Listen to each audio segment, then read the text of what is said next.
Hindi pa rin umaalis sa mga tao sa lupaing binayaran mo. Kahit na nagbigay na ako ng ultimatum sa kanila. Buong akala ko magiging madali ang pagpapaalis ko sa mga tao ron.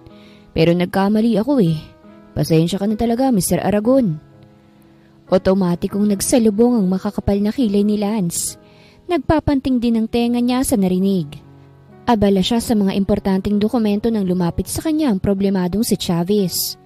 Isinarado niya ang ilan sa mga papel na pinipirmahan, kasunod ng pagtanggal niya ng salamin sa mata bago hinarap ang hindi magawang tumingin ng diretso sa kanya na si Mr. Albert Chavez. Tama bang narinig ko? Hindi umaalis sa mga tao sa lupang binili ko sa'yo? Pero ang alam ko, at sinabi mo na malinis ang lupa na yun, walang kahit na anong kalat. You assured me that no one else was living in there, Mr. Chavez. Why are you now insisting there are many houses built on that property? I already paid you in full. Dumagundong ang galit na boses ni Lance matapos marinig mula mismo sa bibig ng nasirang negosyante ang mga panlilinglang na ginawa nito sa kanya. Pasensya ka na lang talaga, Mr. Aragon. Kinakailangan kong magsinungaling nang sa ganun hindi ka magdadalawang isip na bilhin ang lupang minana ko kay Papa. Kapag inala ko na sa iyo yun, alam ko kasing hindi ka tumatanggap ng mga lupang marami ang kalat. Nahihiyang paliwanag ni Mr. Chavez. Nagtangis ang bagang ni Lance kasabay ng paghilot niya sa buto ng kanyang ilong. Sa dami ng pinagkakaabalahan niya, dumagdag pa talaga si Chavez sa mga trabaho niya na hindi matapos-tapos. Magkakaroon tayo ng mas malaking problema kapag hindi mo nagawang ayusin ang kalat mo. Puno ng diing banta ni Lance dito. Napabugan na lamang ng hangin si Mr. Chavez dahil hindi nito alam kung papaanong paaalisin ang mga taong matagal nang nakatira sa lupa ng kanyang ama. Susubukan ko ulit na kausapin. Huwag mong subukan. Gawin mo. At kung sakaling hindi madadaan sa maayos na usapan, daanin mo na lang sa dahas. Malamig na putol ni Lance kay Chavez. Napipilitan na lang itong tumayo bago magpaalam. Ngunit tulad ng dati, walang nagawa mga pagbabanta ni Chavez sa mga taong naninirahan sa lupa ng kanyang ama. Matapos niyang balikan ng mga ito, hindi rin ito kayang saktan ng mga tao sa bagong nayon dahil hindi yun kaya ng konsensya niya. Sugarol siya, oo, pero hindi mamamatay tao. Kasalanan itong lahat ni Papa Kung bakit ba naman kasi siya nagbitaw ng pangako noon, naiiwanan niya ang lupa niya sa mga hampas lupang naroroon. Problemadong bulalas na lamang ni Chavez. Wala siyang ibang magagawa kung hindi ang tanggapin na lamang ang magiging konsekwensya ng nagawa niyang panloloko kay Lance. Kung ganun, mapipilitan akong gibain ang mga bahay nila doon dahil hindi maaaring maantala mga plano ko sa lupang yun. Nahampas na lamang ni Lance ang ibabaw ng kanyang mesa. Nang sa pagbalik ni Chavez ay derechahan muli nitong sinabi na hindi nito magawang paalisin ang lahat ng mga tao sa sitio ng bagong nayon. Ikaw nang bahala. Pasensya na talaga, Aragon. Ani Chavez. Napabugan na lang ng hangin si Lance sa kapalpakan ng lalaki. Naisana niyang i-pull out na lang ang pera. Kaso hindi na yun posible dahil natalo na yun sa sugal. Marami din tong utang na kailangang bayaran ng sa ganon ay hindi manganib ang buhay nito. Hindi ko na gustong makita ang pagmumukha mo. At habang kaya pa kitang pagtimpian, lisanin mo ng opisina ko ngayon din mismo. Itinuro ni Lance ang nakasaradong pinto ng kanyang opisina. Humingi pa muna si Chavez ng dispensa bago nito nilisan ang opisina niya. Marahas na lamang na nagpakawala ng hangin ang binata. Hindi niya sana nais na gumamit ng dahas ngunit ayon na rin mismo kay Chavez ay hindi madala mga tao sa pakiusapan kung kaya't mapipilitan siyang magdala ng mga tao sa lugar upang sapilitang paalisin ang mga ito, pati na ang mga bahay na nakatirik sa lupang kanya ng pagmamay-ari. Pansamantala muna niyang iniwan ng trabaho para tawagan ang taong gagawa sa trabahong hindi nagawa ni Chavez. Dinukot niya ang cellphone sa bulsa matapos lumapit sa bintana ng kanyang opisina. Tsaka hinanap ang numero ni Alcantara na dating kanang kamay sa cellphone at agad itong tinawagan. Maraming hawak na tao si Alcantara kumpara sa kanya na mas nagfo-focus sa profesional na trabaho at legal na mga negosyo kesa sa dating maruming trabaho sa black market kung kaya't ito ang tinawagan niya para utusang pumunta sa nabiling lupa. Aragon, mukhang may kailangan ka. Hindi ka naman kasi bastang tatawag lang para mga musta. Preskong bungad sa kanya ni Jacob Alcantara. Bagaman hindi niya ito kaharap ay batid niyang nakangisi ang lalaki. Isinuksok muna niya ang isang kamay sa bulsa bago sumagot. Kilala mo ko. Hindi ako bastang magsasayang ng oras para sa mga walang kabuluhang kamustahan. Tumawag ako dahil gusto ko magpadala ka ng mga tao sa sitio ng bagong nayon sa Antipolo. Marami ang ayaw umalis sa lupang nabili ko kay Chavez. Siguraduhin niyong mapapaalis niyo ang mga tao doon bukas ng madaling araw. Susunod din ako. Seryoso niyang saad sa kausap. Bawat serbisyo ko may kalakip na salapi. Anis nito. Batid niya nang sasabihin yun ng lalaki. Kung kaya't ora mismo ay sinend niya dito ang malaking halaga ng pera. Ayan ang gusto ko sa'yo. Anito matapos ang ilang segundong katahimikan. Ipapagiba mo ba mga bahay doon? Pahabol nito.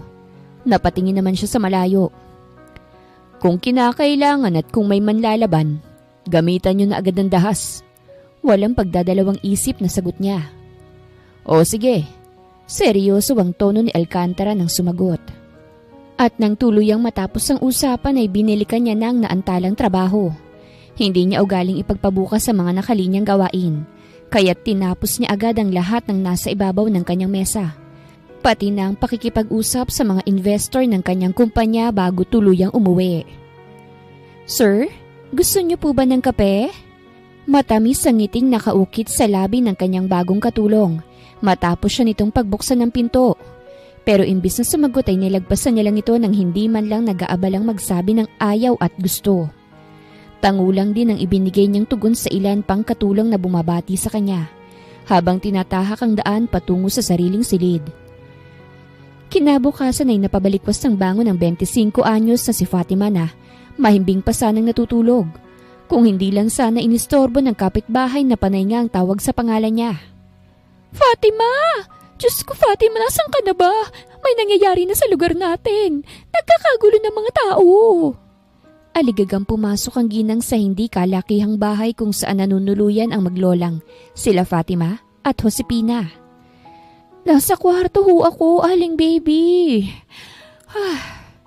Napapahikab pang sabi ni Fatima. Pinaunla ka naman agad ng ginang ang sarili sa loob ng kanilang silid at hingal na napahawak sa kanyang braso. May problema po ba? Nagtataka niyang tanong rito. Sandali muna't ikukuha ko kayo ng tubig at kumalma-kalma kayo. Akma na sana siyang lalabas para kuhanin ito ng maiinom. Nang mabilis siya nitong pinigilan.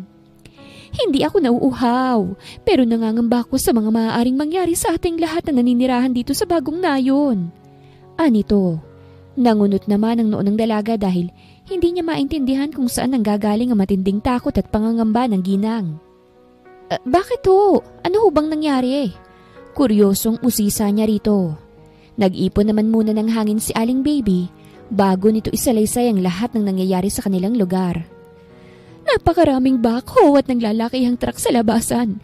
Isa-isang sinisira na ng mga yun ng mga nakatayong bahay doon. Mga armado din ng mga lalaking kasama ng bagong may-ari ng lupang kinatitirikan ng mga bahay natin. Walang awa nilang winawasak ang bahay ng mga kabarangay natin eh. At maya-maya lang nandito na mga yun para gibain ng mga bahay natin. Anong gagawin natin? Saan tayo pupulutin ito? Nandulumong anito. Parang binuhusan ng malamig na tubig ang dalaga matapos marinig ang balitang yon mula sa ginang. Pero ang alam ko ay sa atin ang lupang ito. Binigay na sa atin ni Don Emilio kaya't papaanong nangyari ang mga sinasabi nyo? Siya man ay biglang nangamba dahil kung totoo mang sisirain ng mga yon ang bahay nila, saan sila pupulutin ng lola niya gayong wala na silang ibang mapupuntahan? Ni wala silang kaanak na pwedeng tumanggap sa kanila kahit na pansamantala lang.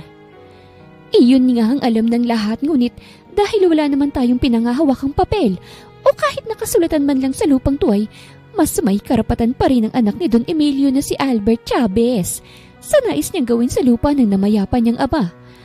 Ayon pa sa sabi-sabi nalulung sa bisyo ang anak ni Don Emilio. Naubos na rin ang ari-arian at bumagsak ng negosyo nito. Kung kaya't upang maisalbang sarili, ipinagbili na lang nitong lupa ng ama sa nagngangalang Lance Aragon. Papaano na tayo ngayon, Fatima? Walang nagawang pakiusap at pagmamatigas sa mga kabarangay natin sa bagong may-ari na mukhang bato ang puso. Bingi sila sa daing ng mga tao na bigyan muna tayo ng palugit bago tayo itaboy na parang mga hayop. Mangiyak-ngiyak na saad ng ginang. Hindi pwede. Hindi nila tayo pwedeng paalisin ng basta na lang. Mas matagal tayong nanirahan dito. Pwede tayong magreklamo. Baka may laban tayo. O di naman kaya kakausapin ko ang bagong may-ari. Pakikiusapan ko siya na baka pwedeng kahit na isang buwan lang hayaan pa tayo dito hanggang sa makakuha na tayo ng malilipatan. Suwestyon niya. Ginawa na nga ng lahat ang mga sinabi mo pero wala talaga. Masyado tayong maliliit. Nawawala ng pag-asang bulalas ni Aling Baby. Pwes, susubukan ulit natin. Susubukan kong pakiusapan ng Lance na yon. Puno ng determinasyon siyang tumayo. Pakisamahan mo muna si Lola, Aling Baby ah. Kapag hinanap niya ako, sabihin niyong bumili lang ako ng ulamin namin mamaya. Huwag niyo na hong sabihin kay Lola mga nangyayari dito sa atin dahil baka makaapekto lamang yun sa kanya. Matanda na si Lola para bigyan pa ng problema. Bilin niya. Ako nang bahala sa Lola mo. O basta't mag-iingat ka ha? Opo. Hindi na siya nag-abala pang tignan ng sarili sa salamin. Ni hindi niya na nagawang ibalik ang tinanggal na bra kagabi. Hindi naman halatang wala siya noon dahil makapal na t-shirt naman ang suot niya. At maluwang din yun sa kanya. Bit-bit ang lakas ng loob na pumuntang dalaga sa kung saan nangyayari ang gulo. Halos nanlumo siya ng masaksihan ang mga sira-sira ng bahay at mga umiiyak na tao. Hindi niya kayang pagmasdan na lang ang mga kabarangay kung kaya't hinanap agad ng mga mata niya ang Lance na iyon. Padaan po, excuse me, makikiraan. Halos makipagsiksikan siya sa dami ng tao makalapit lang sa lalaking naroroon sa unahan. Batid niyang iyon ang nakabili ng lupa dahil maraming nakikiusap dito na itigil na ang pinapagawang pagsira ng mga kabahayang naroroon. Ngunit tila bingi ito. Wala ka ba talagang puso? Ganun na ba katigas yan para hayaan ng mga tao rito na mawawalan ng tahanan na ilang taon nilang pinaghirapang itayo para sa kanilang mga pamilya?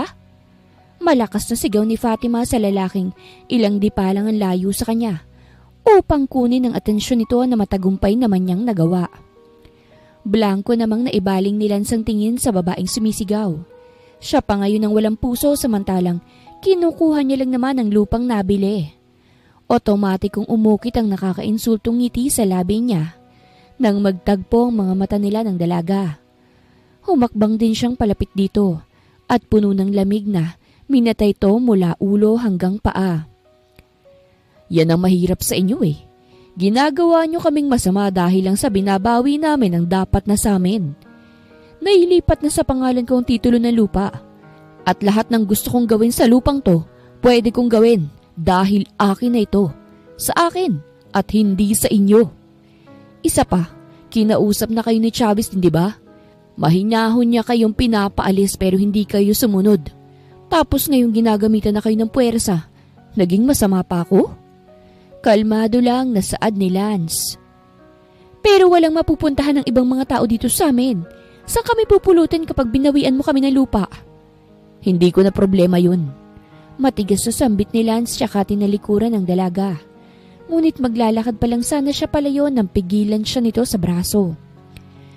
Sir, please, konting awa lang. Isang buwang palugit. Parang awa mo na oh. Wala kaming mapupuntahan ng lola ko. Wala kaming ibang maaasahan. Mahina ng lola ko eh. Hindi niya na kayang magkumahog para lang makahanap kami ng bagong matitirhan. Please, nagmamakaawa ako. Kulang na lang ay lumuhod si Fatima sa harap ng binata habang ito'y mariin na lang na nahilot ang sentido. Lahat gagawin ko. Huwag niyo lang kaming paalisin dito. Halos maiyak na siya sa harap nito. Sa tanang buhay niya ngayon lang siya nakiusap sa isang tao. Hindi niya ugaling ibaba ng gusto ang sarili sa kahit na sino. Ngunit ngayon kailangan niyang ibaba ang pride at ego para sa kanila ng lola niya. At pati na rin sa mga kabarangay niya na wala nang ibang mapupuntahan. Sana lang ay mahabag ito at pakinggan ang pakikiusap niya. Mataman munang pinagmasdan ni Lance ang dalaga. Hindi mo dito makikita ang paghihirap dahil sa porselana nitong kutis. Natural din ang malarosas nitong labi na bumagay sa mahahaba nitong pilikmata. na pinarisan pa ng makapal na kilay. Matangos ang ilong nito na bumagay lalo sa maliit nitong mukha. At ang mga mata nito, kakulay ng kape. Wala siyang makita ni isang kapintasan sa mukha ng dalaga. Mukha itong anghel na ibinaba sa lupa. Napakagandang dalaga. Kaya't kahit sino, mabibighani dito. Sigurado ka bang lahat ay kaya mong gawin? Paninigurado ni Lance sa kaharap. Oo, lahat. Walang pag-aalinlangang sagot niya, ni hindi niya iniisip na baka humingi sa kanyang lalaki ng mga bagay na hindi niya kayang ibigay. Then, be a slave on my bed. Punan mo ang lahat ng pangangailangan ko bilang isang lalaki. Sa sinabi ng lalaki, otomatikong namilog ang mga mata ng dalaga. Seryoso ba talaga ito? Pero, hindi naman madali ang gusto mo. Hindi ako ganong klase ng babae. Hindi ko kaya yun. Nanghihinang sambit ni Fatima. Di tapos ang usapan. Doon na tuluyan tumalikod si Lance at walang lingon-likod na bumalik sa dating pwesto. Habang ang dalaga, pilit na pinoproseso sa isip ang alok ng binata. Isusuko ko bang sarili ko para lang masalbang maraming bahay sa bagong nayon? Kaya ko bang gawin yun? Mahinang tanong ni Fatima sa sarili. Lahat ng bagay, libagin at sirain. Walang ititira ni isa. Puno ng otoridad na utos si Lance sa mga tao niya. Hindi! Tila muling bumalik sa realidad si Fatima nang marinig niya yun mula sa bibig ng lalaki. Patakbo siyang lumapit rito. Nagmamakaawa. Pinagkiskis sa mga palad. Pumapayag na ako. Basta tigilan mo lang pagsira sa mga bahay rito. Nanginginig ang boses na saad ng dalaga. Isang seryosong tingin lamang ang ibinigay sa kanya ni Lance bago nito utusan ng mga tao nito na huminto na sa ginagawa. Susunduin ka ng tao ko mamayang gabi. Huwag mong susubukan tumakas dahil hindi mo gugustuhin malaman ang lahat ng kaya kong gawin. Ang ayoko sa lahat yung niloloko at pinapaikot ako para lang sa pansariling kapakanan.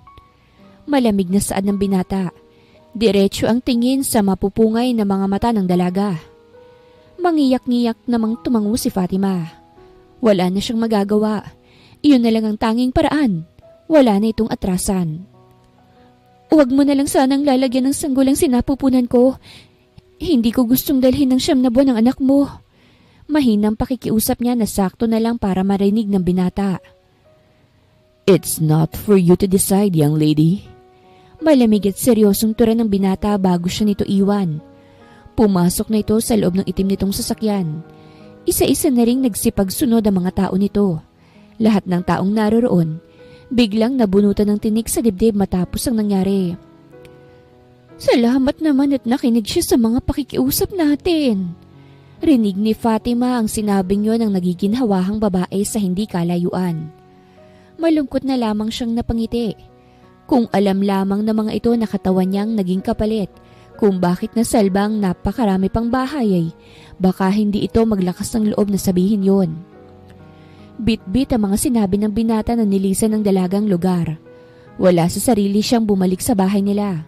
Sinalubong agad siya nila Aling Baby na magkakasunod na tanong, pero wala siyang nasagot sa alinman sa mga inuusisa nito. Tulala lamang siyang napaupo sa isang tabi.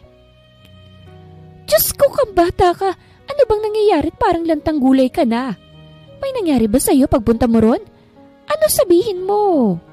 Kinakailangan siyang yugugin ni Aling Baby para lang maibalik siya sa tamang pag-iisip. Katawan ko naging kapalit, Aling Baby. Halos pabulong niyang sabi na tama lang para marinig ng ginang. Ano? Bakit mo namang ginawa yun? Bulalas nito. Wala na po akong choice eh.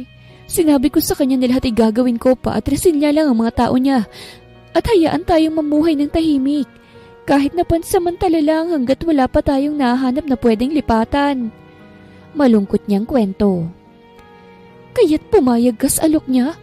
Mariusap naman, Fatima. Bakit mo naman ginawang pambayad yung sarili mo? Nahahabag na lamang siyang dinaluhan ni Aling Baby. Iyon na lamang pong tanging paraan eh. Naiiyak niyang sabi. Mahigpit na lamang siyang niyakap ni Aling Baby. Pero papaano mong sasabihin na mga nangyari sa lola mo? Hindi siya papayag. Wala po akong planong sabihin kay Lola ang mga naganap sa labasan. Anya tsaka sinalubong ang mga mata ng ginang. Aling baby, alam ko na medyo mabigat ang hihingiin ko pero pwede bang kayo na munang bahala kay Lola hanggat hindi pa sa akin natatapos ang lalaking yun? Nagsusumamo niyang pakikiusap. Ginagap niya rin ang palad ng ginang at halos maiyak habang nakikipagtagisan dito ng tingin. Marahas na nagpakawala ng hangin si baby. Alam mo namang para ng pamilyang turing ko sa inyo ni Aling Josepina, kaya't hindi naman problema sa akin ang pag-aalaga sa lola mo. Ang iniisip ko lang ikaw. Anong magiging lagay mo roon? Papaano kang tatratuhin ng lalaki na yon? Baka alipinin ka niya ng panghabang buhay. Nag-aalala ko sa iyo, Fatima. Kahit naman po ako nag-aalala para sa sarili ko pero nandito na ito. Kailangan ko itong panindigan. Basta't ipangako niyo po sa akin na kahit na anong mangyari, wag na wag niyong pababayaan si Lola. Pangako yun. Malungkot siyang niyakap ni baby. Gumanti naman siya ng yakap dahil kailangan niya yun. Nagpaalam na lang muna si baby na aalis dahil kailangan pa nitong asikasuhin ang nasa college na panganay. Babalik na lang umano ito pagsapit ng hapon. Samantalang si Fatima naman, hinanda ng agahan nila ng kanyang lola. Isa-isa na rin niyang sinalansa ng mga iinumin nitong vitamins. Pagkatapos ay nilinis na ang bahay. Inubos na rin niya ang labahin matapos nilang kumain. Nagpaalam na rin siya sa boss niya sa resto na pinagtatrabahuhan na hindi na muna siya makakapasok dahil may kailangan muna siyang asikasuhin. La, magpapaalam po ako sa inyo. Mahinang katok ni Fatima sa pinto ng kwarto ng kanyang lola. Pasok ka, apo ko. Malambing na saad ng matanda. Pumasok naman si Fatima at saka naupo sa gilid ng kama. Kinuha niya rin ang isang palad ng lola at marahan yung pinisil-pisil. May problema ka ba, apo? Tanong nito. Napapansin kasi ng matanda na masyadong malayo ang isip niya. Wala naman po, Lola. Nalulungkot lang po kasi ako. Mapapalayo muna ako sa inyo. May bagong trabaho po kasi akong inaplayan. Sa isang mansyon po, Lola, at hindi biro ang pasahod doon. Halos triple kesa sa pagiging waitress ko sa resto. Pagsisinungaling niya. Kinakailangan niyang gumawa ng kwento nang hindi siya nito hanapin sakali mang hindi kagad siyang makauwi. Ikaw ang bahala. Basta't mag-iingat ka ron, ha? Huwag pababayaan ng sarili at huwag na huwag magpapalipas ng gutom. Ingatan ng kalusugan, huwag magpupuyat ng husto. Tumawag ka kapag may bakante kang oras. Mamimiss ka ng lola, apo. Malambing na anang ng kanyang lola. Naiiyak na lang siyang napayakap rito. Wala na siyang lakas para magsalita, kaya't tanging pagtango na lamang nagawa niyang pagtugon. Sumapit ang gabi na hinihintay ni Fatima. Tuluyan siyang sinundo ng isang lalaki na tauhan umano ni Lance. Halos ayaw pa niyang ihakbang ang paa papasok sa loob ng itim na sasakyan. Ngunit pilit niyang pinapakilos ang sarili kahit na sobrang bigat ng katawan niya. Diyos ko, kayo na po munang bahala sa lola ko. Huwag niyo po siyang pababayaan. Ibigay niyo po ang sapat na lakas para sa kanya. Taimtim niyang dasal nang tuluyang makapasok sa loob ng sasakyan. Lumipas ang mahigit kalahating minuto. Sunod lang ng sunod si Fatima sa lalaking sumundo sa kanya, hanggang sa tuluyan itong huminto sa tapat ng isang kwarto. Pumasok ka na. Seryosong utos sa kanya ng lalaki. Tiningala niya muna ito. Natatandaan niya ito. Dahil nasa tabi to kanina ni Lance habang nakikiusap siya sa lalaki. Anong koneksyon mo sa Lance Aragon na yon? Diretsahang tanong niya sa lalaki ngunit imbis na tumugon ay patulak siya nitong pinapasok sa loob ng pihiti nito ang doorknob ng pinto. Wala na ba talagang may magandang loob dito? Dismayadong sambit niya. Nagulat pa siya nang pabagsak na isinarado ng lalaki ang pinto. Ang sasama ng budhi! Gigil niyang sambit bago tamad na inilibot ang tingin sa palibot ng kwarto. Napabuga na lamang siya nang makita ang isang night dress na nakapatong sa ibabaw ng kama. May sulat din doon na sinasabing maglinis siya ng katawan at isuot ang dress na yon. Sinunod na lamang niyang sinabi doon sa sulat kahit ba labag yun sa loob niya. Bawat galaw niya ay kumakalabog ng malakas ang dibdib niya kahit na wala naman doon ang presensya ni Lance. Pigil din ang bawat paghinga niya ng tuluyang ihiga ang nanginginig na katawan sa kama.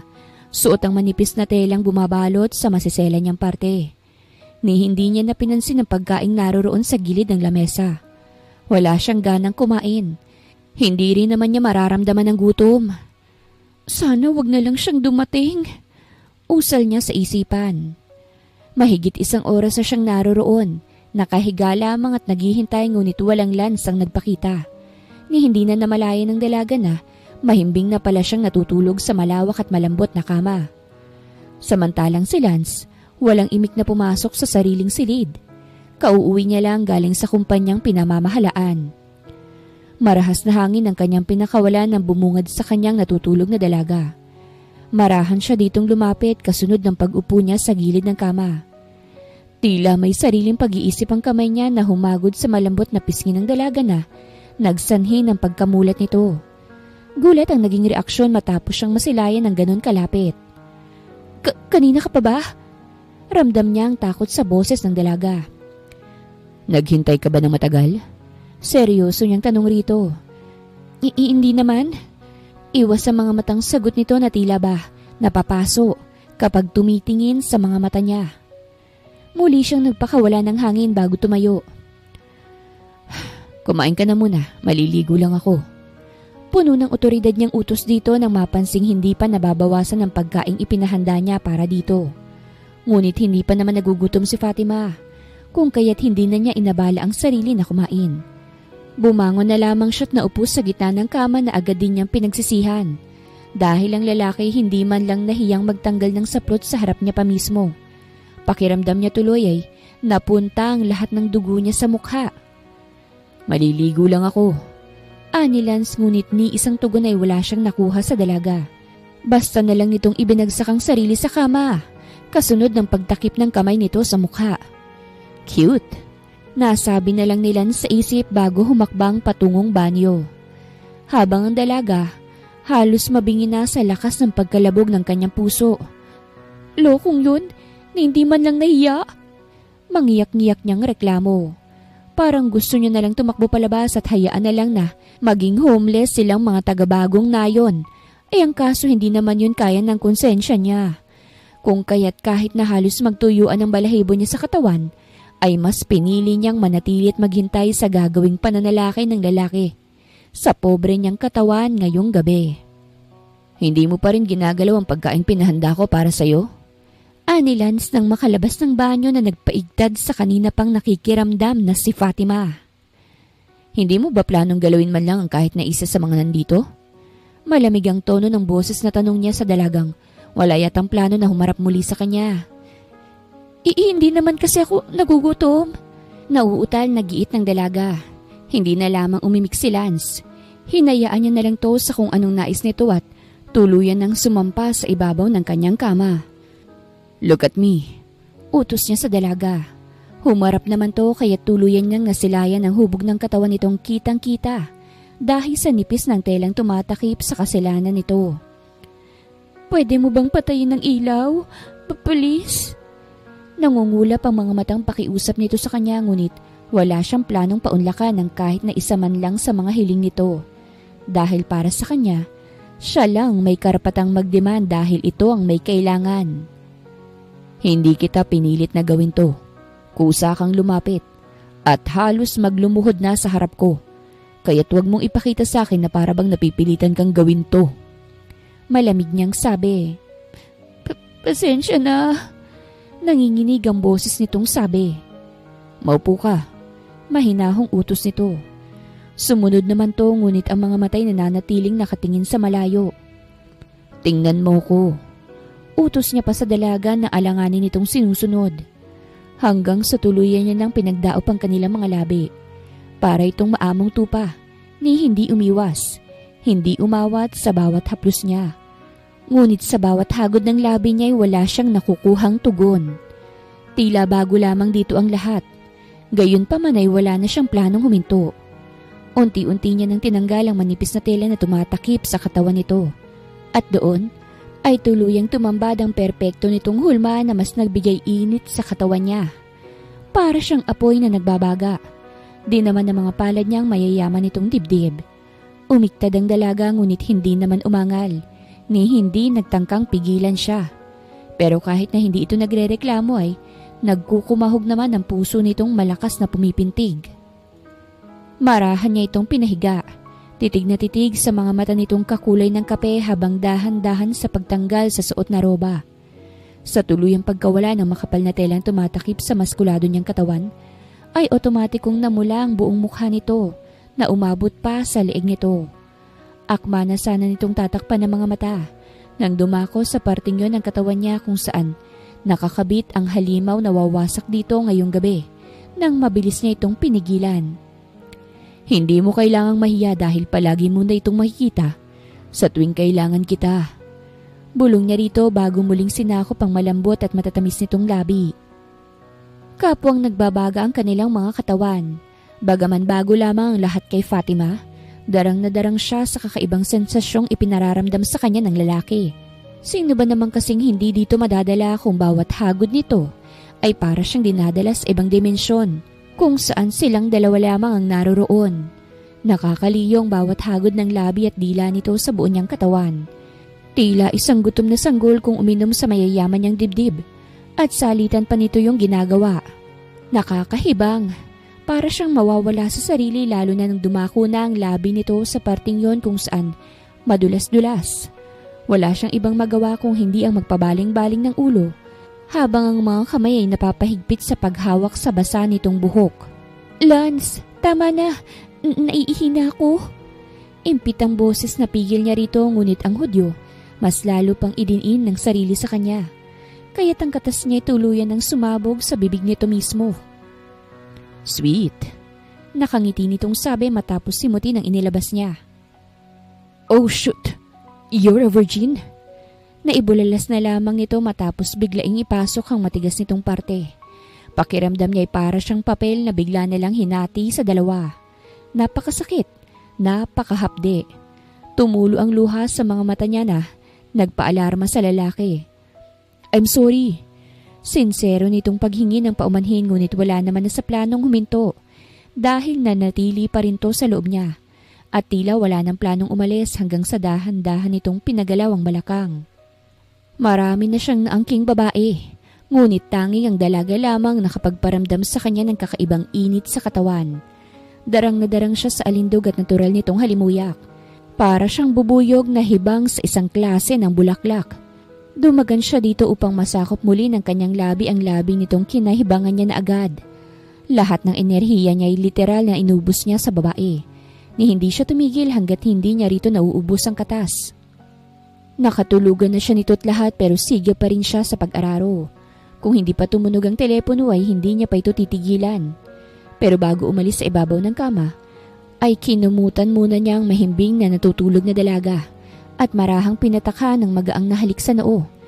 Pinulot niya rin ang hinubad na roba at saka yun ibinalik sa katawan bago humakbang palapit sa teleponong walang patid sa pagtunog. What? Pigil niya ang pag-alsa ng boses dahil hindi niya nais istorbohin ang nagpapahingang dalaga. Boss, nasa labas si Ma'am Trina. Hinahanap ka. Imporma sa kanya ng tauhan mula sa kabilang linya. Nangunot naman ang kanyang noo. Anong ginagawa ng babaeng yan dito? At papaano nakapasok yan?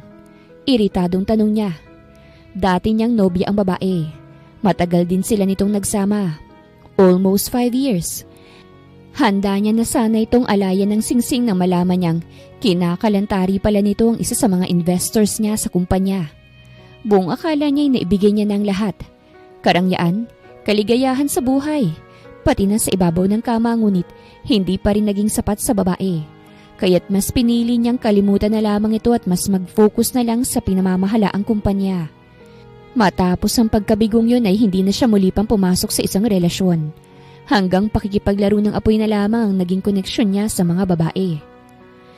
Gusto niya raw kayo makausap, boss. Lasing na lasing si Mami. Hindi naman namin maawat-awat sa pag-iiskandalo dahil may baril na hawak.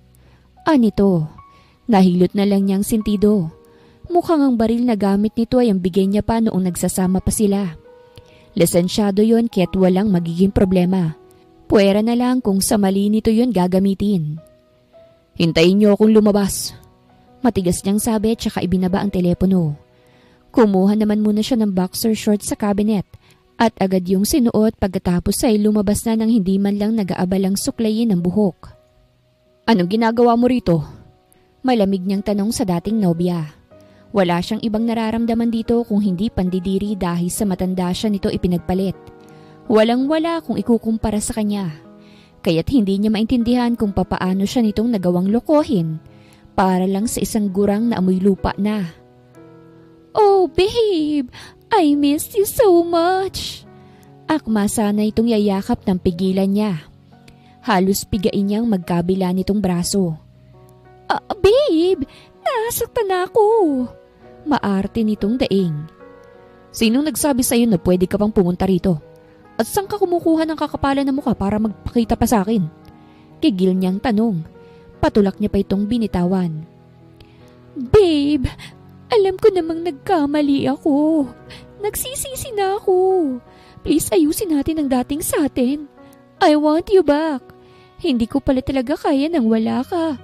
Kung kani-kanino kita kinukumpara pero wala talagang papantay sa'yo. I'm sorry. I know mali ako na niloko kita. Please, forgive me. Mahal mo pa rin naman ako, hindi ba? Let's fix this. I'll be a better partner. I promise. Kulang na lang ay lumuhod sa harap niya si Trinity habang siya'y disgustong-disgusto habang tinitingnan to. Para mo na ring sinabi sa akin na muli akong kakain ng isinuka ko na. Malamig niyang sabi sa babae. Gumuhit ang pait sa mga mata nito. Mahal pa rin kita eh. Hindi nagbabago yun. Naiiyak nitong sambit. Hindi ko na problema yan. Anya tsaka dito tumalikod at sinimulan ng humakbang papasok ng mapahinto matapos siya nitong yakapin mula sa likod. Lance, please. Isang chance na lang. Magbabago na ako. Just please, mahalin mo ako ulit. Bitawan mo nga ako. Malamig niyang sabi na inilingan lamang ng babae.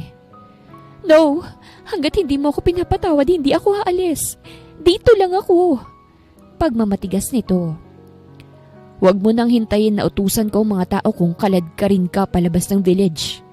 Kalmado niyang banta. At itong baril, binabawi ko na.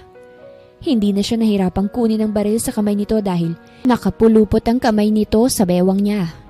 Tinanggalan niya na rin yun ng bala dahil baka agawin pa sa kanya. Hindi ko gustong gumamit ng dahas kaya't hanggang kaya pa kitang pagtimpian, bumitaw ka na at tahimik mong iwan ang bahay ko. Pero mahal pa rin kita. Luhaan nitong sambit. Unti-unti na rin tong bumibitaw ng yakap. Wala ka na bang mahihita sa matandang yun kaya ka ngayon bumabalik sa akin? Mapakla niyang tanong matapos itong harapin. No, that's not true. Minahal kita ng totoo. Great. But I'm sorry to disappoint you dahil hindi ko na kaya pang tingnan ka ng may pagmamahal. Bakit? May kapalit na ba ako? Pinalitan mo na ba ako? Puno ng pait nitong tanong.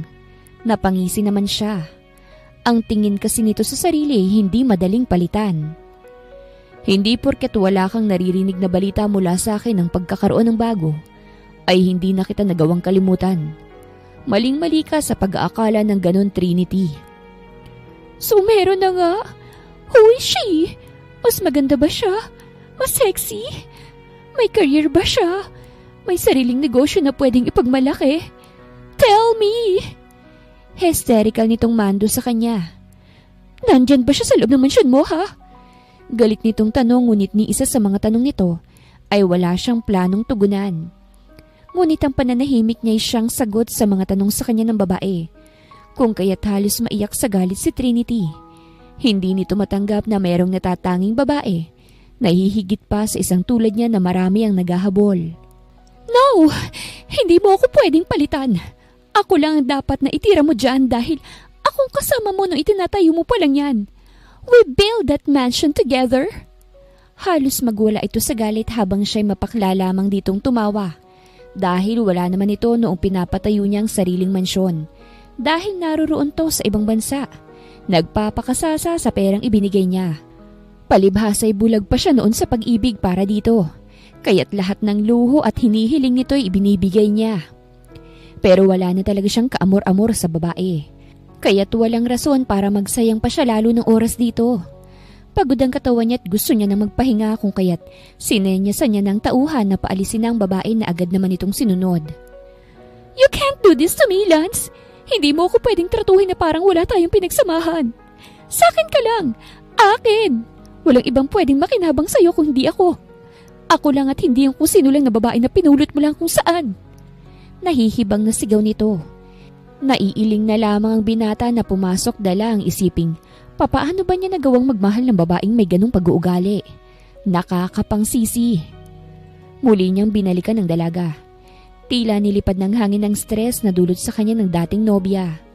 Hanggang sa kusang umukit ang masayang ngiti sa kanyang labi nang maalalang mahihinang halinghing na umaalpas sa bibig ng dalaga kanina habang inaangkin niya ito. Muli na naman tuloy na buhay ang alaga niyang may bago ng paborito. Muli niyang hinalikan ng dalaga at muli na naman niya itong inangkin. May lagro na lang talagang kapag hindi sila ngayon nakabuo ng anak na pangarap niya noon pa. Isa talaga sa rason kung bakit siya kumagat sa pakiusap ng dalaga ay para magkaroon siya ng tagapagmana. Noon pa sana siyang nagkaroon ng anak kung hindi lang pinalaglag ni Trinity. Huli na nang nalaman niya at kahit wala na siyang nagawa. Hindi niya nagawang iligtas ang sariling anak sa kamay ng ina nitong walang puso. Kinaumagahan ay naunang gumising si Lance. Tulog pa ang dalaga ng balingin niya ito. Nais niya sanang patakan ng magaang nahalikang noon nang maramdaman ng kamay niya ang init ng katawan nito. Nilalagnat ang dalaga. At batid niyang dahil yon sa ginawa niyang pag-angkin dito kagabi na umabot hanggang madaling araw. Umalis siya sa ibabaw ng kama upang ihanda ang pamunas sa katawan ng dalaga. Nagpahanda rin siya ng gamot at nang makakain ito. Medyo maaga pa naman kaya't siya na lang nagpunas sa katawan ng dalaga. Habang ang pagpapakain dito'y inutos na lang niya sa katulong. Kung wala nga lang sana siyang business trip ngayon ay hindi na niya iaasa sa mga kasambahay ang pag-aasikaso sa dalaga. Saktong pagpatak ng 11:00 ng tanghali ay nagising si Fatima. Wala na ang lalaking umangkin sa kanya kagabi nang bumangon siya sa kama. Tanging ang pagkain at gamot na nasa side table na lang naroroon. Masakit man ang katawan at halos hirap sa pagkilos, ay sinikap niyang bumangon para lagyan ng kahit na konti ang tiyan na hindi niya pa nalalamnan simula pa kagabi. Ininom niya na rin ang 2 klase ng gamot na para sa sakit ng ulo at katawan. Sapat na sanang kabayaran ng katawan ko. Sana tigilan niya na mga tao sa bagong nayon. Walang himig niyang usal sa isip tsaka naghanap ng damit sa walk-in closet ng lalaki na maaari niyang hiramin. Maluwag na t-shirts, sando at isang boxer shirt ang binunot niya sa lagayan. Yun na lang ang isunuot niya. Sinuklay na rin niya ng kamay ang magulong buhok at handa na sanang umalis sa silid na yon. Ngunit lalabas pa lang sana siya ng kwarto nang harangan siya ng 2 kasambahay. Uuwi na po ako sa amin. Nahihiya niyang paalam sa mga ito. Kabilin-bilinan sa amin ni Sir Lance na wag kang paaalisin hanggat hindi siya nakakabalik. Kami ho ang malalagot kapag hinayaan ka naming umalis. Seryosong saad ng isang kasambahay na sa tansya ni Fatima ay kaidaran lamang niya. Pero wala naman sa usapan namin na magtatagal ako rito. Kung maaari lang sana nahayaan niyo na lang muna ako makauwi. Dahil tiyak ko na nag-aalala na sa akin ang lola ko. Hindi naman po ako tatakbo eh. Isa pa'y alam naman niya kung saan ako nakatira. Please, payagan niya muna ako umuwi. Pakikiusap niya. Kung ano hong utos sa amin, yun lang ang susundin namin. Matuto ka na lang na sumunod. Mataray pang wika ng babae sa kanya. Parang gusto niya na lang tong sabuyan ng asido sa mukha. Nakakaubos ng pasensya. Hindi magawang umintindi. Baka pwedeng kausapin ko na lang ang amo niyo kahit sa telepono lang? Nagtitimping request niya. Hindi nga pwede. Wala sa utos na pigilan siya kapag nais niyang makausap si Sir Lance. Awat ng isang kasambahay sa masungit nitong kasama. Ako nga pala si Wilma at eto naman si Marisa. Bago pa lamang siya rito kaya takot pang sumaway sa lahat ng ipinag-uutos ni Sir. Paliwanag ng nagpakilalang si Wilma. Papaano ko po ba siyang makakausap? Tanong niya kagad dito. Kinuha naman ito ang cellphone sa busa ng pangkatulong nitong uniforme. Tsaka nagdial doon at matapos lang ang ilang segundo ay ibinigay na nito ang cellphone sa kanya. Si Sir Lance yan. Imporma nito. Tumango naman siya. Hello? Yung kabang nararamdaman niya kagabi ay nararamdaman na naman niya ngayon. Sa totoo lang ay magkahalong kabat hiyang nararamdaman niya. Sino ba naman kasing hindi nakakaramdam ng ganun matapos may mangyari sa kanilang dalawa? Kumain ka na ba? Yung gamot, inumin mo yon nang maibsan ang sama ng pakiramdam mo. Bungad agad sa kanya ng lalaki. Napatingin naman siya kila Wilma at Marisa na hindi man lang nag-abalang bigyan siya ng privacy dahil kausap niya ang amo ng mga ito. Oo, tapos na. Sagot niya rito. Good. By the way, I'm on a business trip at baka sa susunod na araw pa ako makababalik. Lance, gusto ko munang umuwi sa amin. Lakas loob na putol niya rito. Okay, sabihan mo nilang si Wilma na ipahanda kay Mang Dado ang sasakyan na gagamitin sa paghatid sa'yo. Anito, napangiti naman siya dahil sa mabilisang pagpayag sa kanya ng lalaki. Buong akala niya hindi ito papayag at gagawin siyang preso sa mansyon nito. Mukhang may itinatagong kabaitan din ng lalaki. Hirap lang yung ipakita sa marami. Salamat, mahinang sambit niya. Hindi mo kailangang magpasalamat dahil hindi pa ako tapos sa'yo. May gusto akong makuha sa'yo liban sa katawan mo. Alam mo naman siguro kung ano yon. Hindi ka naman siguro bobo para hindi makuhang rason ng walang ingat kong pagkuha sa'yo kagabi. Sige na, ipapasundo na lang kita kapag nakabalik na ako dyan. Sa ngayon hahayaan na muna kitang makapagpahinga dahil kailangan mo yon. Isa lang ang ibinibilin ko sa'yo, Fatima. Huwag mong susubukang takasan ako dahil kahit saang lupalop ka man magtago, mahahanap at mahahanap kita. Seryosong tura nito bago tapusin ang tawag. Marahas na lamang siyang napabuntong hininga. Mukhang matagal-tagal ang magiging serbisyo niya sa lalaki.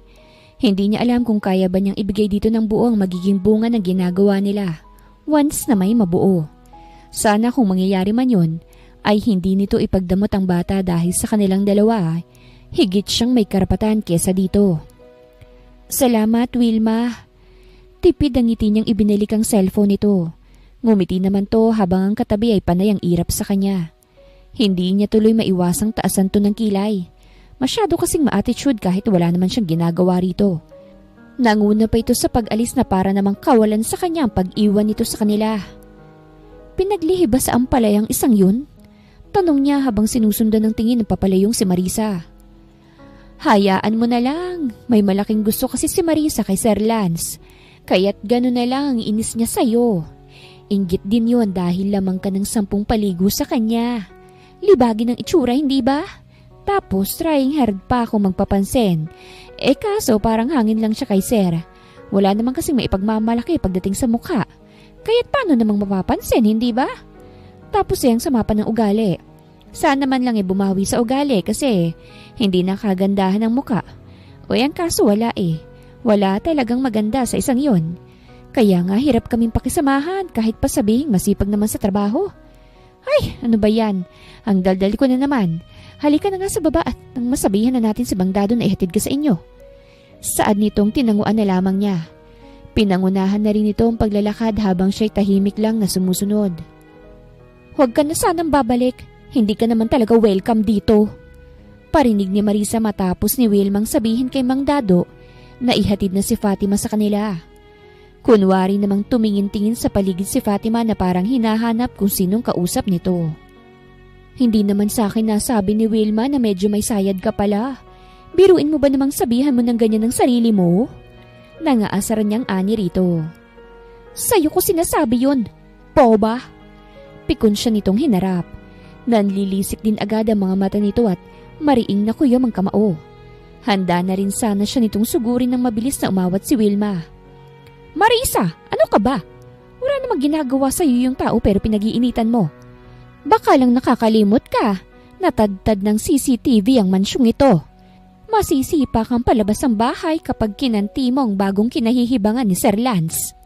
Saad ni Wilma na ikinangisi naman ng isa na ayaw talagang magpaawat. Kinahihibangan? Mukhang mali yung term mo, Wilma. Hayaan mo akong itama. Mapang-asar ang ngiting umukit sa labi nito nang hagurin si Fatima ng tingin, mula ulo hanggang paa.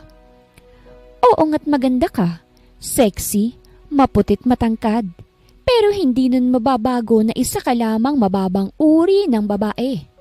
Isang libangan, isang laruan, na pagkatapos gamitin at pagsawaan ay itatapon na lang na parang nakakasulasok na basura sa kung saan na lang. Kawawang babae. Ang taas masyado ng tingin sa sarili porkit ginalaw ng isa sa mga bachelors at tanyag na negosyante ng bansa. Pangiinsulto nito. Marisa, ano ka ba? Awat muli ni Wilma rito. Sumosobra na yung bibig mo, ha? Dagdag pa nito. Napangisi naman si Marisa at tila proud pa sa mga binitawang salita sa kapwa niyang babae. O bakit? Nagsasabi lang naman ako ng totoo Anong masama ron? Tsaka minumulat ko lang naman ang mga mata ng bobang babaeng Magandang araw mga viewers! Ang kwentong ito ay hatid ng Love Series TV. Salamat sa pakikinig! Nabiti na lamang sa ere ang iba pa sana nitong sasabihin ng malakas itong sinuntok ni Fatima sa mukha na nagsanhi ng pagdugo ng ilong at labi nito. Masyado kang madaldal. Ang sakit sa tenga ng boses mo. Tingin mo naman maaapektuhan ako niyang mga pinagsasasabi mo? At saka bakit? Ano bang ambag mo sa buhay ko? Pinalamon mo ba ako para matamaan ako sa lahat ng mga pinagsasasabi mo? Patawa ka kung iniisip mo yan. At saka kung tingin mo naman sa akin isang mababang uri ng babae, ikaw naman isang mabahong askal at insecure na kwago sa paningin ko. Pasinghal na sambit ni Fatima habang matalim ang tingin sa ngayon nakabulagtang si Marisa. Sapo na nitong dumurugong ilong at labi. Kung gusto mong boss nyo, pues ipagdasal mo na sana magustuhan ka rin niya. Pero bago mo yun gawin, budburan mo muna ng holy water yung sarili mo. Masyado kasing maitim yung budhi mo. Diyan ka na nga. Dagdag niya pat kahit napakiramdam niya ay kulang pang ginawa niya ay tinalikuran niya na to. Aksaya masyado sa oras. Kanina niya pang gustong umuwi sa lola niya. Nakakuha ka tuloy ng katapat mo. Wala man lang kasing preno yung bibig mo na kung magkakaaste para bang kasama ka sa mga mamamayang mayayaman ng Pilipinas? Rinig niyang sermon ni Wilma sa mahaderang kasamahan. Tse! Singhal dito ni Marisa. Naiiling na lamang si Fatima na pumasok sa loob ng sasakyan matapos siyang pagbuksan ni Mang Dado ng pinto. Ang sama masyado ng ugali. Nahilot niya bigla ang kamao. Ang tigas din ng mukha ng lukaret na yun Saad niya pa.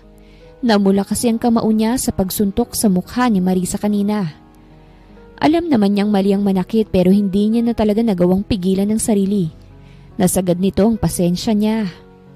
Matatanggal na rin naman yun.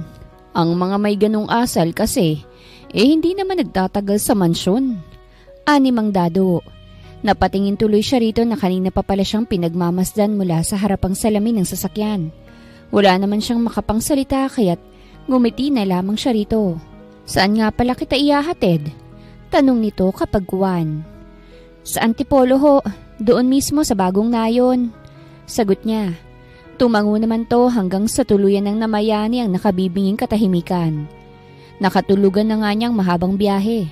Nagising na lang siya sa marahang pagtapik ni Mang Dado sa braso niya. Nandito na tayo, iha. Imporma nito. At agad naman siyang umayos ng upo kasunod ng pagpagpag niya sa sarili na parabang nanggaling siya sa isang maalikabok na lugar.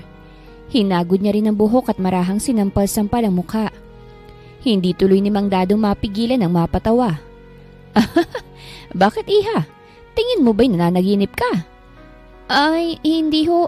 Parang namanhid kasi ako. Palusot niya na lang ngunit sa loob-loob ay hinihiling niya na sana nga'y panaginip na lang ang lahat. O sige po Mang Dado, salamat po sa paghatid Hindi na niya hinintay na bumaba pa ito at muli siyang pagbuksan ng pinto. Nakakahiya naman dito. Idinukwang na lang ng may edad niyang driver ang ulo tsaka kumaway sa kanya. Magkikita pa tayo, iha. Nakangiti nitong paalam bago paandarin ang sasakyan. Marahas na lamang siyang napabugan ng hangin habang tinatanaw ng tingin ng unti-unti nang lumalayong sasakyan. Tsaka lamang siya pumihit nang mawala na sa paningin niya ang itim na sasakyan. Oh, apo! Nakauwi ka na pala. Buti naman at pinayagan ka ng amo mo. Gulat ang umukit sa mukha ng lola niya dahil ang inaasahan nito ay buwanan siya kung uuwi dahil gano'n naman kung minsan kapag nangangamuhan. Malungkot siyang ngumiti kasunod ng pagkulong sa sarili sa bisig nito. Namiss ko kasi kayo agad. Ang hirap po palang malayo sa inyo, Lola. Ani mo'y isang bata na nagsusumbong sa mahal na lola. Nang isubsob niya ang mukha sa dibdib ng matandang nagmahal, umaruga at nagpalaki sa kanya. Naku, ang apo ko. Napapangiti na lamang sa kanya ang lola niya habang marahan siya nitong hinahagod sa likod. Ang hirap pala talaga kapag mahirap ka. Wala kang magiging laban. Wala kang boses. Susunod ka na lang kasi. Kailangan. Tipong ayaw mo naman ay gagawin mo pa rin kasi yun na lang magiging solusyon. Bulong niya sa sarili. Ramdam niya ang pagbuga ng hangin ng abuela. Hindi naman sa lahat ng pagkakataon magiging sarado ang bibig nating mga mahihirap. Dahil lang sa mahirap tayo.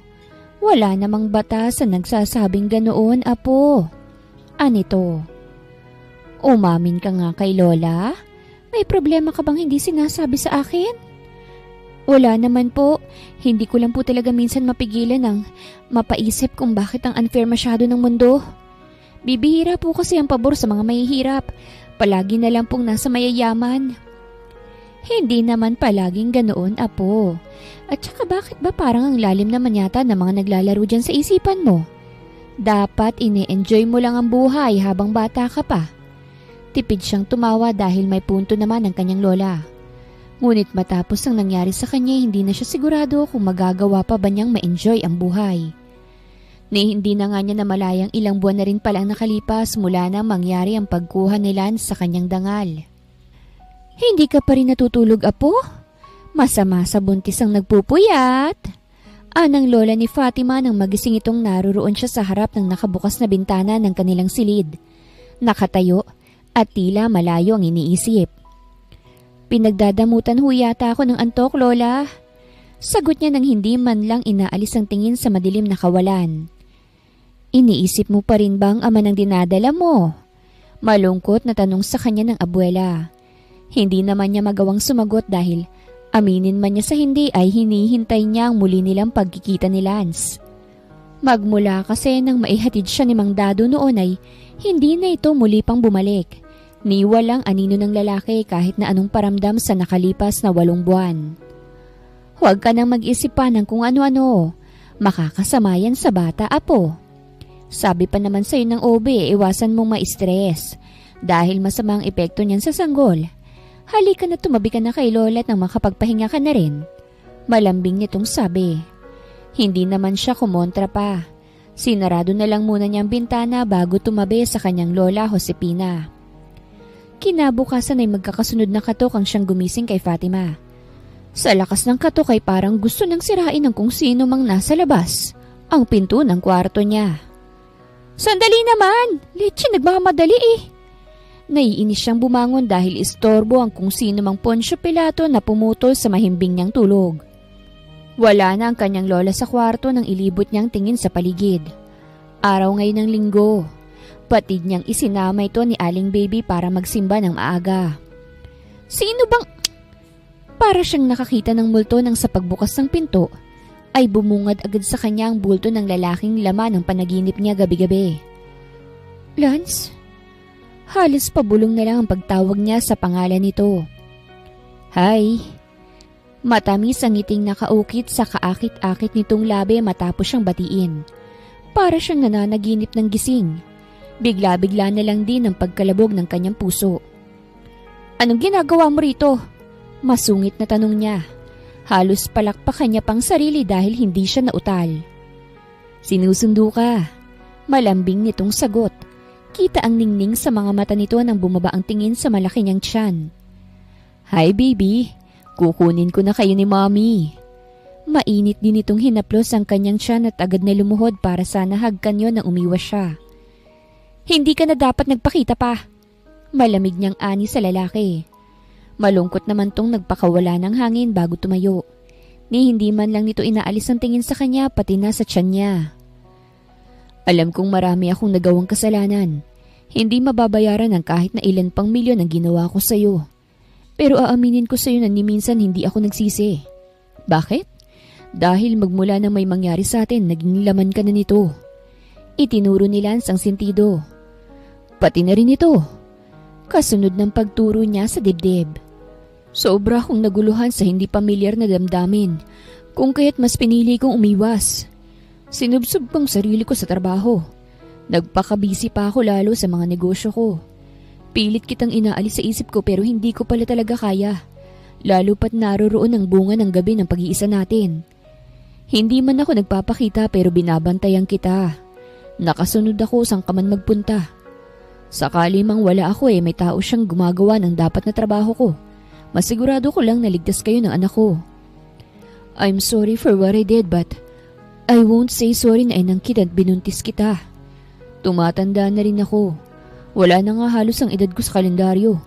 Kaya't marapat lang naman siguro na lumagay na ako sa tahimik. Tingin mo naman papayag ako. Hindi na ako utu-uto kagaya ng dati. FYI lang. Mabilis na saad ni Fatima. Napangiti na lamang si Lance dahil ang cute ng dalaga kapag nagsusungit. Hindi naman ako makakapayag na hindi ka mapapasagot, lalo't isang buwan na lang ay lalabas ng unang anak natin. Kailangan madagdag ko na ang surname ko sa pangalan mo nang hindi matawag na illegitimate child ang anak natin. Anito, muling nagbabakasakali na mahahaplos ang malaking tiyan ni Fatima ngunit sa muli ay bigo siya dahil sa matinding galit sa kanya ng dalaga. Ano, dadaanin mo na naman ako sa santong paspasan kasi nga marami kang pera ha? Kung iniisip mong katulad pa rin ako ng dati, nagkakamali ka na. Manigas ka riyan. Akma niya na sanang isasarado ang pinto nang mabilis siyang pinigilan ni Lance. Ano ba? Umalis ka na pwede? Patuloy mo lang sinisirang araw ko. Layas! Tsupe! Animoy nagtataboy lamang ng manok kung ipagtabuyan niya ang ama ng kanyang anak. Okay. Pero babalik ako. Hindi ako titigil hanggat hindi tayo nagiging okay. I'll court you, I promise you. Sinsero nitong pangako ngunit wala siyang nakuhang tugon mula sa dalaga. Ayaw pa sana niya itong iwan ngunit hindi niya naman gusto na maging dahilan ng stress nito. Babalik na lamang siya bukas, tutal naman ay meron na siyang basbas mula sa lola nito. Bagsak ang balikat na pumihit siya't pumanhik sa loob ng sasakyan. At akma na sanang magmamaneho palayo ng matanaw ang papalapit na lola ni Fatima. Parang may biglang umilaw na bumbilya sa kanya at dali-daling lumabas. Lola, good morning po. Masigla niyang bati rito. Nagmano rin siya dito pagkatapos ay isa-isang nilabas sa mga ginrocery kanina para sa maglola. Naku, napakarami naman yan iho. Anong matanda? Para po talaga sa inyong lahat ng ito. Kulang pa nga po ito Kamot batok na saad ni Lance. O siya.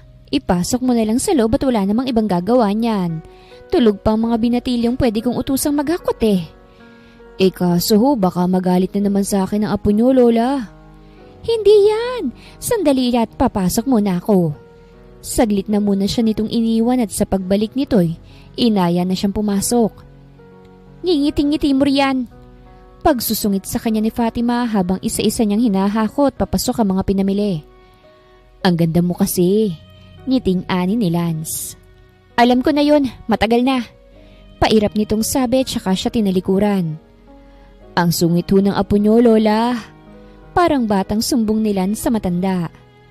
Ganon talaga buntis tsaka may kasalanan ka rin naman. Pero nadadaan naman yan sa maayos na suyuan. Malambing nitong payo.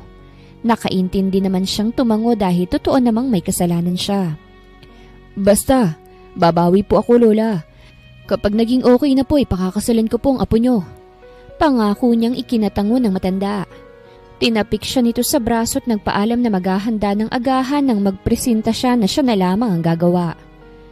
Sigurado ka ba? Marunong ka bang magluto na kahoy lang ang gamit? Oo naman po, Lola. Marunong ho ako. Sagot niya. Sisiw lang naman yon dahil hilig niya ang pagkakamping ng mag-isa noon sa mga bundok.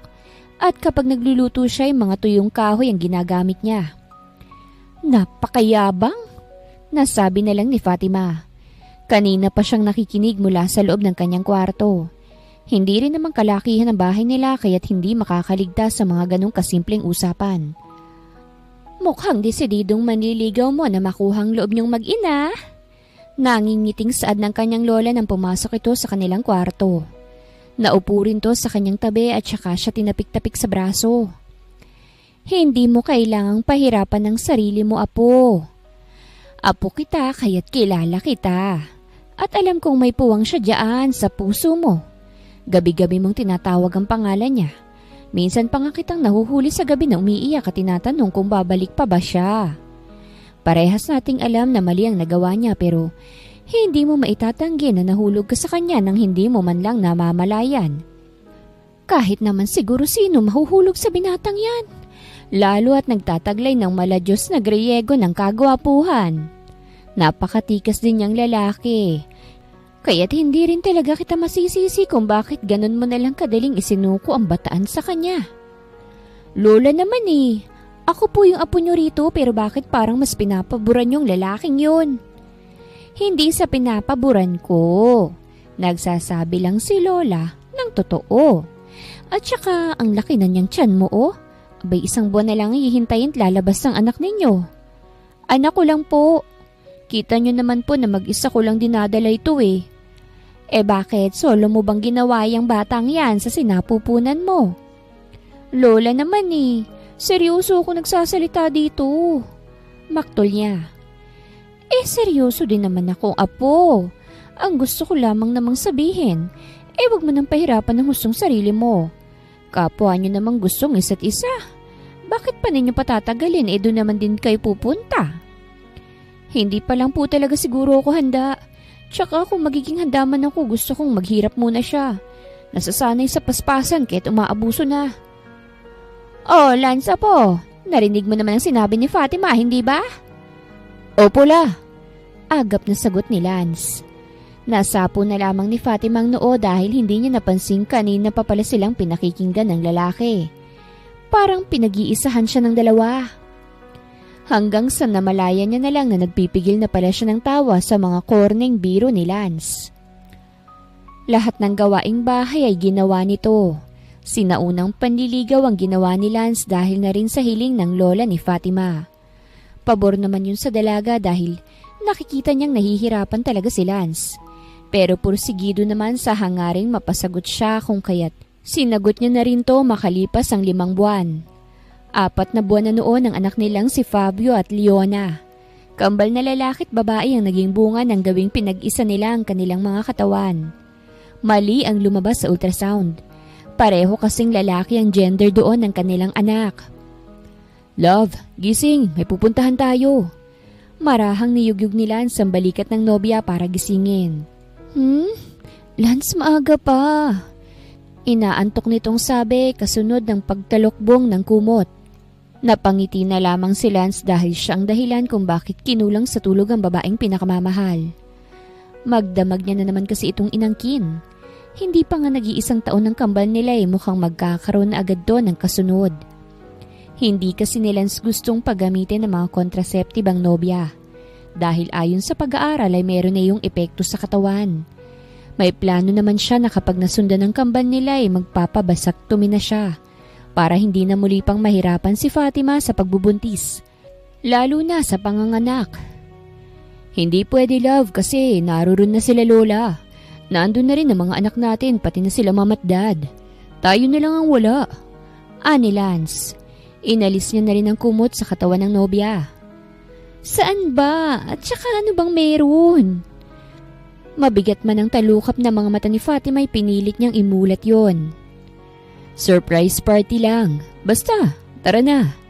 Binuhat niya na lamang ang nobya at saka ito dinala sa loob ng banyo. Matapos nilang maligo, Love, lalagyan lang muna kita nito Masuyong ani ni Lance. Nangunot naman ang noo ni Fatima nang makita ang hawak ni Lance na panyo. Bakit? Kuryosong tanong ni Fatima pero ngiti lang nakuha niyang tugon mula kay Lance. Masuyo pa siya nitong hinagkan sa labi bago takpan ng panyo ang mga mata niya. Ang dami tuloy ideya na naglalaro sa isip niya nang alalayan siya ni Lance sa paglalakad. Hanggang sa tuluyan na silang huminto. Binitawan na rin siya ng nobyo. Lance? Tawag niya rito ngunit walang tugon. Kaya tinanggal niya ang blindfold. At doon, tumambad sa kanya si Lance na nakaluhod at may hawak na singsing. Naroroon din ang pamilya nila pati na ang cute nilang kambal na buhat ng mommy at daddy ni Lance. Hindi ko na gustong patagalin pa ang lahat sa atin. Masyado akong naging busy nitong mga nagdaang buwan dahil tinapos ko talaga lahat ng trabaho para kapag ginanap na ang espesyal na araw ng buhay natin, wala nang magiging problema. Fatima Samonte, ikaw lang ang babae na gusto kong makasama hanggang sa mga huling sandali ng buhay ko. Sa'yo ko lang gustong ibaon to. Please say yes, my beautiful and lovely woman. Be my wife, please. Kahit kailan talaga sira ulo ka. Pero kahit na ganyan ka, hindi naman ako tatanggi. Mahal na mahal kita kaya't oo. Gusto kong maging mag-asawa na tayo. Emosyonal niyang sagot. Nagpalakpakan ang mga mahal nila sa buhay nang maisuot na ni Lance ang singsing sa palasingsingan na ngayon ay kanya ng fiancé. I love you. Chorus nilang pangako sa isa't isa bago pagtagpuin ang kanilang mga labi. Ang halik ay tumagal ng halos 1 minuto. Kung hindi pa nga si Lance inawat ni Aling Baby, hindi pa nito pakakawalan ang labi ni Fatima. In-announce din ni Fatima na meron ng kasunod ang kanilang kambal, kaya't naging doble ang selebrasyon. Hindi rin naman nagtagal ang pagsasaayos ng kanilang kasal dahil napaghandaan na nila ang lahat ng yon. Naging magaan ang lahat sa kanila dahil hindi sila naging bulag at bingi sa daing at komento ng bawat isa. Ni minsan ay hindi nila binigyan ng rason ng isa't isa para magselos. Napaka-responsableng asawa at ama ni Lance. Kaya't proud na masasabi ni Fatima na isa siya sa mga masuswerteng babae sa balat ng lupa. Ganon din naman si Lance dahil ang babaeng napili niya ay mapagmahal at maalaga. Nagiging dragon lang kapag sabay-sabay na gumagawa ng kalokohan ng 3 nilang anak. Pero kahit na ganon ay mababait, may disiplina, at may takot nilang napalaki ang kanilang mga anak. Kaya't kahit na kung minsan ay makukulit, taus-puso nilang ipinagpapasalamat sa Diyos na nabiyayaan ng 3 supling. Wakas!